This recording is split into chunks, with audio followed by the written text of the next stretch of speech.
Collect, choose, create, and commit. These are the 4 words that will take you and your team to the next level.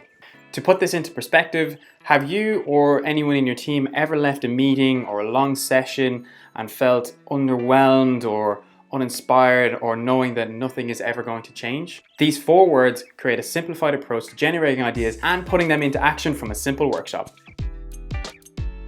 I'm Dara M, a product designer, and I'm looking to share my skills and techniques with those outside of the creative field. Today's session has been inspired by the Workshopper Playbook by Jonathan Courtney, who is the CEO and founder of AJ&Smart. These guys are the workshop kings at the moment. I've been part of their community for the last 1.5 years, and I've learned a significant amount from them. Now I'm sharing what I've learned with you.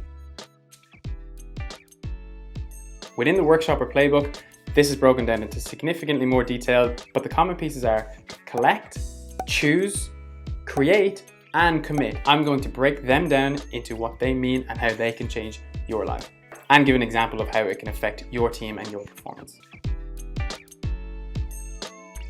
So let's begin with collect. As the name suggests, this is all about collecting and gathering information, data, problems, and even inspiration. The goal here is to bring together all of these information from all different types of experts from around a business, around a team, to put them into one place so that people can align their goals and their objectives into one. All of this information will be put in front of everybody that can be visualized for all to digest and work from the same source. This is to reduce the bias that people can take into workshops or into meetings or into sessions. By having a single source and a single visualization, there can be no misunderstanding of what something might mean.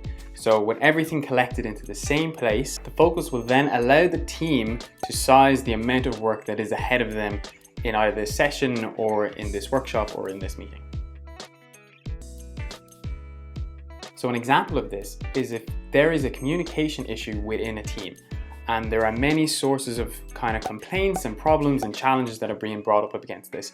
What we want to do is we want to collect all of these pieces into one central location. Some of the challenges that might arise from this is that there's too many emails, or there's not enough emails, or teams aren't being transparent with each other, or Slack or Teams or whatever the source isn't being used or utilized to its best. Or people expect people to be on calls at all times when sometimes it's just not possible. Gathering all of these issues into one place makes it much easier to understand the scope of work that is coming up for the whole team in this session. The second piece, which is choose, is about prioritizing all of these pieces of information and data points that the team has collected. Time to narrow down and prioritize which is the most important work and pick a direction of focus. This is all about prioritizing the most important work for the team to work towards and to align on a single direction. This will mean that some stuff is ignored and put to one side. The reason being is that we can't tackle everything in this session, but that does not mean it is forgotten about. It is captured, and that is really important to share. But in the choose stage, it is all about focusing on what is the most important, top priority work to tackle the challenges that we have faced before. The reason that we leave ignored work behind is so that we're not swimming around in circles. It is very important that the whole team is aligned behind these so that there is no confusion further down the line once we reach the create and commit stages. To take it back to our example, so all the issues around the communication, the reason we want to focus this is that we want to make sure that we're tackling the right challenge. So we know that there's issues with email, we know there's issues with calls, we know there's issues with Slack or Teams, whatever the communication medium might be. What we need to do now is to choose which is the most important. There are a number of methods to prioritize the top issue that needs to be tackled. So this can be through note and vote, this can be through straw polls. For this example, let's assume that email is currently the big issue and there are currently too many emails coming through. So to take it back, we knew that there was a lot of problems around all of this, and this is the challenge that they want to focus on for the next piece. The third part of the stage is create.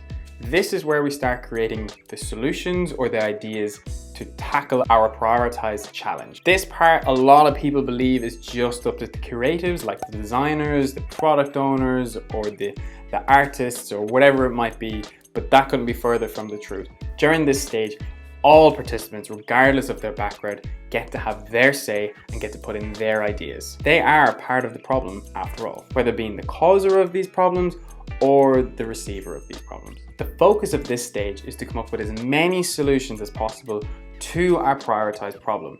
The reason we want to come up with as many as possible is because we're then going to narrow it down so that we can focus in on the most important and the best ideas and solutions to fix our problem and challenge. There are many ways to do this. This can be simple notes, this can be ideation, this can be sketching, this can be brainstorming. There are many methods that you're able to tackle this issue with. Once you come out at the end of it with a group of selected top ideas that we can take forward. It is really important at this stage, once we've come up with ideas, that we do narrow them down, because this is going to lead into our commit stage. So to take it back to our challenge around too many emails coming through, what we could do in this situation is to have a quick 10 for 10 exercise where we come up with 10 ideas really quickly. This is a really rapid exercise that you can do in just 10 minutes to create a number of ideas. We will then prioritize those ideas into the top 10 and take forward the top few. So for example, some things that might come through is to have a time section where we read emails, or a time section where we push out our emails to teams. Or it mightn't have anything to do with emails. We may decide that we want to try out Slack or Teams or another form of communication. The goal here is that we have a couple of ideas that we can take forward to try out in our commit stage. The final stage is commit, and this is the part that can make all the difference. During this stage, the group will transform all the solutions and ideas that they prioritized in the last round into a list of actions that they can carry out. These can be tangible next steps, they can be time-boxed experiments, they can be really anything that you know that you're going to get a result from. This step is crucial to making the difference. This is the final C, this is the final step, this is the step that will take your team to the next level. Once you commit to committing and you get into the habit of doing this as a team, you will start to really reap the benefits going forward. This step is so important because this is the difference between time wasted and real change, as there is an expectation from the team to get things done. It is not just on one person or one idea that might happen. The whole team is behind this and agrees this is the way forward, this is the thing we should try, this is the thing we need to make sure either works or doesn't work. And again, if it doesn't work, that's a thing you can learn from. You know what to do instead, or you know what not to do. This is the step that challenges that underwhelming feeling that you have from leaving a meeting to that feeling of excitement that you can get, or knowing that something new is coming, or you know that something better is on the way. So to take it back to our example, where we decided that the top ideas were going to be trying out new channels. So that could be checking out Slack or Teams instead of emailing and trying that for a week or two to see how you get on. You could also have time box periods. So in the mornings and in the afternoons, a set time is where you are only allowed to read emails in those periods, and try that for 2 or 3 weeks and see how the team gets on. Once the team has tried these experiments, they have a return date in mind, so that 2 or 3 weeks down the line, they can come back and they can say, this was a success or this wasn't a success. And they will know what worked for them and what didn't. And there you have it, the 4 C's to running a workshop: collect, choose, create, and commit. And remember, that create step is the big step that makes the difference, that takes your team to the next level. And by level, I mean up here. To the next level. To the next level. If you've enjoyed this video and would like to see more, don't forget to like and subscribe to my channel. Be sure to check out my video on how to generate 100 ideas in just 10 minutes. This exercise is amazing for the create stage of the 4 C's. Thank you all for joining, and I look forward to seeing you in the next one.